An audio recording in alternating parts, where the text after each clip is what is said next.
Welcome back to Creating Dementia Solutions. Richard Pyatt here. This is a Miles for Memories program, and we invite you to follow us on Facebook so you're alerted to these episodes. Just look for Miles for Memories Michigan. Click that follow button, and you'll be alerted when these episodes come available. We've been talking this year on a number of occasions, and you know this if you've been following along, about the Lancet Commission list of factors that shows we may have some control over our risk for dementia going forward if we address some of those factors. Today we're going to talk about excessive drinking, which is on that list of Lancet factors. In fact, if you found this episode, the link to that list is in there. You can click through and have a look at that Lancet Commission list. But we got to thinking about the notion of excessive drinking and what does that really mean? What is excessive? So we've asked a couple of experts to join us today from Summit Point to talk about that. Jennifer Dillon is here, recovery coach at Summit Point, and Kira Jones, an outpatient clinician, here with us today. Thanks so much for visiting with us. Thank you. Thank you for having us. This is really something that I began to think about as I looked at that Lancet list, and the word excessive was used. And so we'll talk about what that means in a minute. But talk just for a second about what you do at Summit Point. Jennifer, let's start with you. What is a recovery coach? So I work with people in addiction and early in their recovery, and I have some that, are further in their recovery. But so I help people find apartments, find jobs, just support people, just be there, for them, help them build support systems, help them navigate the court systems if they are in any legal trouble. Anything that helps with someone in their recovery is what I do. And this is a point at which they've traveled some on their recovery journey, I presume. And so now they're really getting their life back together. I think that's what you're describing, right? Yeah. So, I work with people still in addiction. Okay. So I get all along the, path of recovery. So it just really depends on where someone is when they decide they would like additional help. So, yeah, okay. From the very beginning to do it all. Yeah.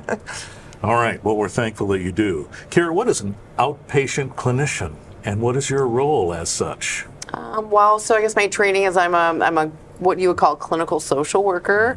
But essentially, I'm a therapist, and so I do individual therapy and I help facilitate groups. I do some work in our intensive outpatient program, and so it's a lot about building coping and recovery skills, looking at those underlying factors that kind of brought them to the excessive use or to their addiction. And so it's kind of a multifaceted position, I would say. All right. So both of these roles are critical for a lot of folks who need support. Absolutely. Yeah. So let's talk about this excessive thing. So there's that word, right? Excessive. How do we know what excessive means, Jennifer? So I think excessive is different. It's different for everybody. So for one person, excessive might be, your couple drinks after work every night. Some people, their excessive might be drinking all weekend long. So excessive looks really different for everybody. I'll bet. Yeah. So how do we know then, we meaning the general we, as a person, am I drinking excessively? And that's probably a difficult question, Kara, right? Because it is different for everybody, but someone who's listening or watching now is trying to apply this to themselves. So how do we navigate that when it's different for everybody, the notion of excessive? Well, yeah, because it's not one size fits all, right? It's more about what it's doing to you. People hear excessive and they think there's like this magic number that tells them this is the cut line, right? Or they envision chaos, or someone that's drunk before noon and has lost everything, right? But most people who drink too much, they're the ones that are showing up for work and paying the bills and, keeping their families together. But with that, there's like this quiet erosion that kind of starts on the inside, and it can build over time. So excess isn't really about how much, right? Even though you hear the word excess and you would think there's like a measuring stick that goes with that, but it's more about what it's costing you. Yeah. It could look like fatigue, irritability, mental fog, the slow drain of your joy and energy, right? Like maybe you don't have as much capacity to feel that joy without having that drink at the end of the night or something like that. Well, this is a good point. So excessive means different things to different people, where that excessive line is. Yeah. But what we might interpret as what excessive looks like is some of what you just described. Chaos. Yeah. And it may not be. This quiet erosion. Boy, just hang on to that thought for a second. This is a deterioration that we may not realize is happening. Is that true, Jennifer? Yeah, absolutely. I mean, a lot of people don't understand why they're drinking in the first place. You know, it's just because it's so socially acceptable, you know, and you might have something you really need to work through. So how many times have you heard someone say, oh, it's been a rough day, I'm gonna have a drink? You know what I mean? So, you know, and that can go on forever, you know, until like you're to that yet point where you've lost everything and you're like, holy crap, how did I get here? Yeah. So it could go that far without us realizing we've passed excessive. Yeah, because For we sure. justify everything, you know. And functional drinking is probably the trickiest kind, right? Yes. Because there's this like notion of like, if I look fine, then I am fine. Yeah. Right? But your brain starts paying the bill much sooner than maybe your life does, if that makes sense. What does that mean? Elaborate on that. It means like it's already starting to affect the neurochemistry in your brain, right? And a rewiring, because now your brain is associating relaxing with a drink, right? And it can over time stop making those calming chemicals on its own, because it's now relying on that to do it, right? So I can't relax at night unless I have my drink, and maybe it is one drink, right? But now that is your pivot point of being able to relax, because your brain isn't making those chemicals on its own. It's almost like the experiment with the dog, Pavlov's Pavlov's dog. dog. Yes. So, Yep. you know, you associate, when I get home, I can have, you know, get excited to go home and have that drink, just like, you know, the dog got excited when he heard the bell, you know? Yes. Yeah. Yep. So yeah, your neurochemistry is changing, but you might not externally realize it. Well, so here's where my mind went hearing that. Now, none of us is a doctor here, but if we start to think about the notion of neuro differences in our brains as a result of drinking, we know dementia is a neurological issue. Yeah. Right. You start to wonder about what that connection is. And here's Lancet saying excessive drinking can potentially have an effect on what the future, your future could be with dementia. Boy, I see some potential connections there. Yeah. Now the CDC gives guidelines about what it thinks is excessive. Isn't that true? Yes. It does. Yeah. Yes. What is that? What the guideline that they Yeah. say? like 2 drinks a day for women and 1 drink a day for men, or something like Well, that. it's actually flipped. So Okay. it's 1 for women and Okay. 2 for men. Okay. But those are Okay. data points, Yes, right? right. Those are assuming that you're completely healthy and you're not experiencing a lot of stress and you don't have a history of trauma and your metabolism is like this certain way, right? All those things play a role.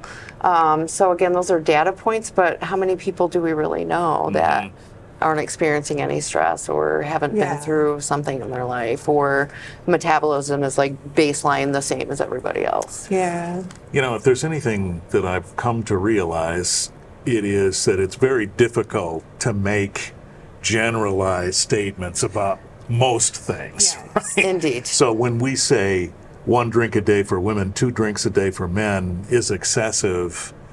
I hear your point that it's not taking into consideration many other factors. Yeah, and I think you're here to say, I'm not trying to put words in your mouth, but I think you're here to say there are other factors that always probably play into this. Yes, Absolutely. absolutely.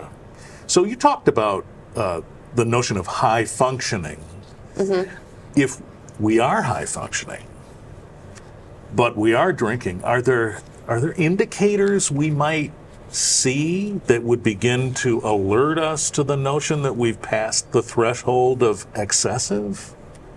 Yeah, I would say so. Like, you know, if you start calling into work more, if you're starting to miss things that are important to you, if you have plans on a Sunday morning and you wake up and you're hungover and you're like, oh, I'm going to cancel these plans. I would say anything that makes you miss any aspects of your life, you know? Yeah. That's interesting. And I presume then that the way you look at that is that happens repeatedly, not just once in a long while. Is that true? Yeah, there's a pattern usually, Absolutely. right, attached to it. It's like keeping your life together doesn't necessarily mean that your brain is fine. You know what I mean? It can look like even a change in your capacity for empathy and tolerance for other people. Maybe you think you're just overly stressed and that's why you're exhausted, right? But actually there's like this thing happening to your nervous system where it's actually being rewired. Wow. Boy, I have to linger on that just a second. So that's the chaos part that's starting. Yeah. Yes. The neurochemical chaos, I guess you would call it, right? Not the overt, it's not overt. There's just not a lot of information out there for people to really understand, I feel like. So, like Kara was saying that the inside things happen first, but a lot of people don't know why. You know, I'm having a bad day, I'm tired, this person said this to me, or you know what I'm saying, whatever. So.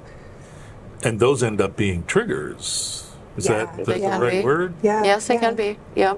So something happens in our daily routine, and that makes us say, boy, you know, today I need a drink after today. Well, because your brain's been trained or wired now for that, right? Because neuroplasticity, our brains are very mutable.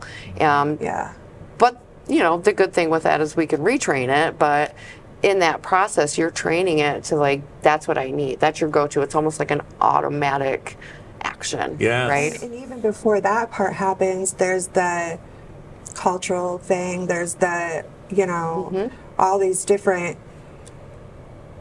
what am I trying to say here? Factors. Yeah, variables. Exactly. Yeah. Variables, yes. Wow. Okay. So many variables. Well, this was our intent with part 1 of this discussion, which was to try and understand what excessive means. I think what we did was we started to learn that excessive can mean different things, but our perception of excessive is pretty stark, and it may not be there and still be excessive. Chaos doesn't equal excessive, or at least the beginning of it may not be chaotic. So this is really interesting. We may have maybe started your wheels turning a little bit about this whole notion of excessive drinking, and the whole point was to try and address that, to help folks understand the notion of trying to make a change there, to maybe reduce risk for dementia while we're at it, but certainly increase our health in the process. So in our next conversation, and be looking for that episode, mind you, we'll talk with Kira and Jennifer about what the next steps are. So now we understand maybe there is an excessive drinking situation going on, and I now need to address that. We'll talk about what that means in our next episode. Thank you both so much. Thank you very much. Creating Dementia Solutions, a Miles for Memories program. We look forward to seeing you again soon. Again, follow us on Facebook, Miles for Memories. Click the like on that so you're alerted when these come along. Thanks very much.